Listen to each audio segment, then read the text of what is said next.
శ్రీమాత్రే నమః శ్రీ గురుభ్యో నమః. మనం ఇన్ని రోజుల నుంచి కూడా ఏ మాసానికి తగ్గట్టుగా అంటే ఏ నెలకు తగ్గట్టుగా ఆ నెల రెమెడీస్ చెప్తూ ఉన్నాం. అలాగే ప్రతి నెల మనం ఏం పూజలు చేయాలో చెప్తున్నాం. కానీ సాధారణంగా ఏంటంటే ప్రతి ఒక్కళ్ళకి ఒక రాశి ఉంటుంది. ఆ రాశి వారికి ప్రత్యేకంగా కొన్ని నక్షత్రాలు ఉంటాయి. ఉదాహరణకు నాది తులారాశి.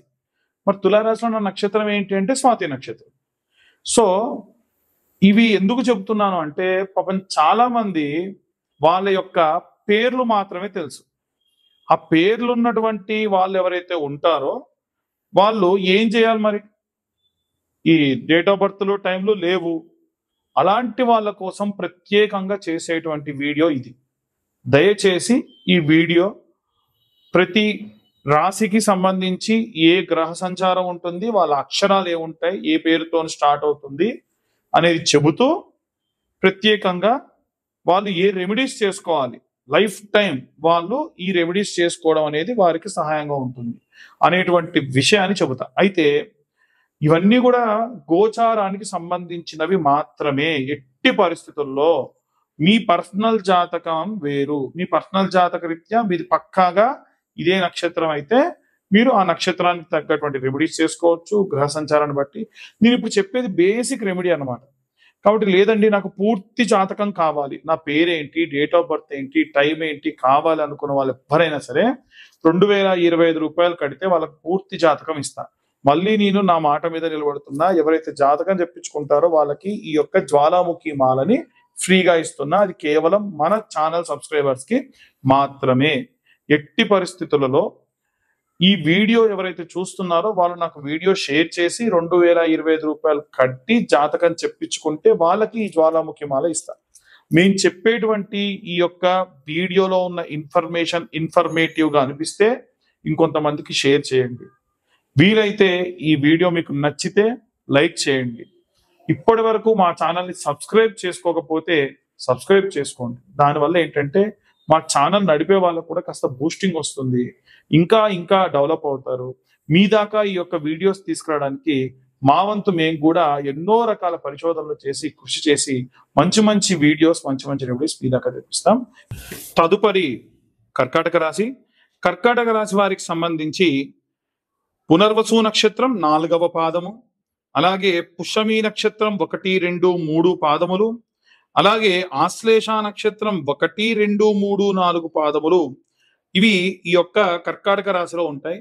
పుష్యమి నక్షత్రం 4వ పాదం హిమవత్, హిమేష్, అలా ఈ అక్షరంతో గనక ఎవరిదైనా పేరుండి వాళ్ళ డేట్ ఆఫ్ బర్త్ లేకుంటే వారిది మనం కర్కాటక రాశి కింద పరిగణలోకి తీసుకోవచ్చు. ఎందుకంటే ఒకప్పుడు ఎవరికైనా సరే పేరు పెట్టడం తాత ముత్తాతల పేర్లు పెట్టేవాళ్ళు, లేదంటే ఆ నక్షత్రం మీద ఏదైతే ఉందో అదే పేరు పెట్టేవాళ్ళు. ఆనొస్తే అంకయ్య, హానొస్తే హిమేషు, హిమవత్, హిమాంశు ఇలాంటి పేర్లు పెడుతూ ఉంటారు. అలా తాత ముత్తాతల పేర్లు లేకుండా మాకు యునిక్ గా పేరుంది అంటే డిఫరెంట్ గా పేరుంది అంటే కనుక ఖచ్చితంగా అది మీ జన్మనామ నక్షత్రమే పెట్టారు అని అర్థం. ఆ పేరు పెట్టినప్పుడు ఖచ్చితంగా మీరు కూడా ఆ పేరుని మీరు జన్మనామం కింద పరిగణలోకి తీసుకోవచ్చు. అలాగే పుష్యమి నక్షత్రానికి వస్తే హూ అనే అక్షరం. హూ అనే అక్షరంతో ఏంటంటే కొంతమందికి హా హూ అన్న పేర్లలో వస్తూ ఉంటాయి పేర్లు. మన దగ్గర కాకుండా నార్త్ ఇండియా వైపు ఎక్కువగా ఉంటాయి. హే అనే అక్షరం. పునర్వసు 3వ పాదానికి హో అనే అక్షరం, 4వ పాదానికి ఢ అనే అక్షరంతో పేరు ప్రారంభమవుతాయి. ఆశ్లేష నక్షత్రానికి 1వ పాదానికి ఢి అనే అక్షరం, 2వ పాదము ఢు, 3వ పాదానికి డే, 4వ పాదం డో ఈ అక్షరాలతో కనుక మీ పేరుంటే అది మీరు ఖచ్చితంగా ఆశ్లేష నక్షత్రం కింద పరిగణలోకి తీసుకోవచ్చు. కాబట్టి ఇప్పుడు మనం పునర్వసు నక్షత్రం 3వ పాదం గనక 4వ పాదం గనక ఉంటే ఏమనుకున్నాం? సుబ్రహ్మణ్య ఆరాధన చేయడం మంచిది. పడమర దిక్కుగా గనక శివాలయం ఉంటే ఆ శివాలయంలో మంచి మేలిమి జాతి బియ్యం తీసుకొని వచ్చి వాటితో దద్దోజనం గాని, పులిహోర గాని, చక్ర పొంగలి గాని నైవేద్యంగా వండించి మీరు గాని శివుడికి నైవేద్యంగా సమర్పిస్తే విశేషమైనటువంటి సత్ఫలితాలు ఈ పునర్వసు నక్షత్రం 4వ పాదం వారికి వర్తిస్తుంది. అలాగే పుష్యమి నక్షత్రం ఉన్నటువంటి వాళ్ళు శివాలయంలో కొన్ని దానములు చేయడం వల్ల ఒక్కొక్కటి దానికి ఒక్కొక్క విధమైనటువంటి లాభాలు ఉంటాయి. ఏముంటాయంటే సాధు సత్పురుషులు లేదా బ్రాహ్మణోత్తములకు ఏవైనా సరే గోధుమలు గాని, గోధుమ పిండి గాని, బియ్యం గాని, చెరుకు గాని, బార్లీ గింజలు గాని, అంటే యవ్వధాన్యములు అంటారు బార్లీ గింజలని, ఇవి గాని పుష్యమి నక్షత్రం రోజున దానం చేయడం వలన విశేషమైనటువంటి సత్ఫలితాలు పొందవచ్చు. మీ ఇంటి అర్చకుడే ఉంటే శివాలయానికి తీసుకొని వెళ్ళి శివాలయంలో పుష్యమి నక్షత్రం రోజు సోమవారం నాడు గనక మీరు గాని పెట్టిస్తే, దానం చేయిస్తే ఇంకా మంచి సత్ఫలితాలు ఈ నక్షత్రం వారికి ఉంటాయి. ఇంకా మీరు ఉదాహరణకు ఒక బీద బ్రాహ్మడు ఉన్నాడు అనుకోండి, ఆ బీద బ్రాహ్మడికి ఏమైనా ఆర్థికంగా సహాయం చేయాలి అనుకుంటున్నారు అనుకోండి, ఆయనకు ఒకటి చెప్పండి, అయ్యా ఆర్థికంగా నేను మీకు సహాయం చేద్దాం, రుణమొద్దు, కాబట్టి నా నక్షత్రం ఏదైతే ఉందో నా నక్షత్ర మంత్రాన్ని 21 మార్లన్నా లేదు 108 సార్లన్నా చదివి కాస్త ధార పోసి ఆ నక్షత్ర తీర్థాన్ని కనుక నాకు ఇవ్వండి, మీకు ఏదో ఒక రూపేణ, అంటే ధన రూపేణ, బంగార రూపేణ కానీ మీకు ఇస్తాను అని కానీ మీరు కానీ వారికి ధన సహాయం చేసిన ఈ నక్షత్రానికి సంబంధించిన శాంతి ఏమైనా ఉంటే కూడా, దోషం ఉంటే కూడా పోతుంది.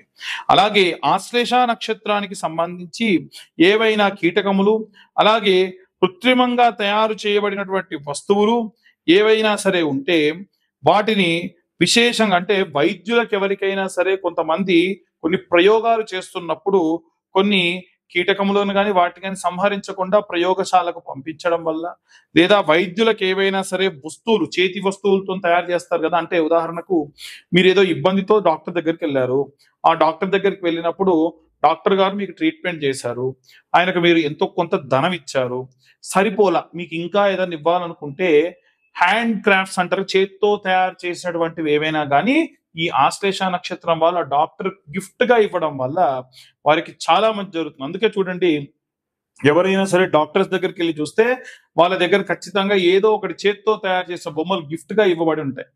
అలా వారికి దానం చేయడం వల్ల విశేషంగా ఈ ఆశ్లేష నక్షత్రం వారికి మంచిది. అలాగే చిన్న పాము బొమ్మ సీసాలో వేసి చెరువులో వదిలిపెట్టడం వలన కూడా, లేదా నూతిలో వదిలిపెట్టడం వల్ల కూడా వీరి యొక్క నక్షత్రానికి సంబంధించిన దోషం పోయి అనుకూల పరిస్థితులు లభిస్తాయి. క్లియర్ గా చూడండి, ఆశ్లేష నక్షత్రానికి గాను ఈ యొక్క నాగరాజు ఉంటాడు. కాబట్టి వీరికి ఎప్పుడైతే పాము బొమ్మని రబ్బర్తో తయారు చేసిందైనా సరే ఒక గాజు పాత్రలో వేసి దానికి బిరడ పెట్టి వీలైతే సముద్రంలో లేదా ప్రవహించే నదిలో వేయడం వలన ఈ యొక్క నక్షత్రానికి సంభావితమైనటువంటి దోషం పోతుంది. అలాగే దుంప జాతికి సంబంధించినటువంటి ఆహారాన్ని కూడా బ్రాహ్మణులకు దానం చేయడం మంచిది.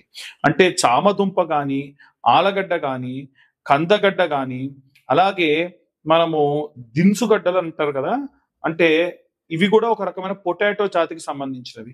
ఇవి బ్రాహ్మణోత్తములకు ఆశ్లేష నక్షత్రం రోజున శివాలయంలో దానం చేయడం వల్ల మీ నక్షత్ర దోషం అనేటువంటిది పోతుంది. మీరు కూడా ఆ నక్షత్రానికి సంబంధించిన మంత్రాన్ని 11 సార్లు కానీ, 21 సార్లు కానీ, 108 సార్లు, ఎవరన్నా బీద బ్రాహ్మడు ఉంటే, పాపం ఆర్థికంగా బాలేదు, అతనికి మీరు ఒక 5,000 10,000 సహాయం చేయాలనుకుంటే కనుక ఈ దానాలు ఇస్తూ దుంపలు, అలాగే కాస్త బియ్యము, అలాగే ఇంకా కాస్త ఈ నక్షత్ర జపం చేయమని చెప్పి చేసిన తర్వాతకి ఈ పెద్ద మొత్తంలో అమౌంట్ కనుక తెల్లటి వస్త్రంలో పెట్టి దానం చేయండి. ఈ నక్షత్రం వారికి విశేషమైనటువంటి సత్ఫలితాలు పొందవచ్చు.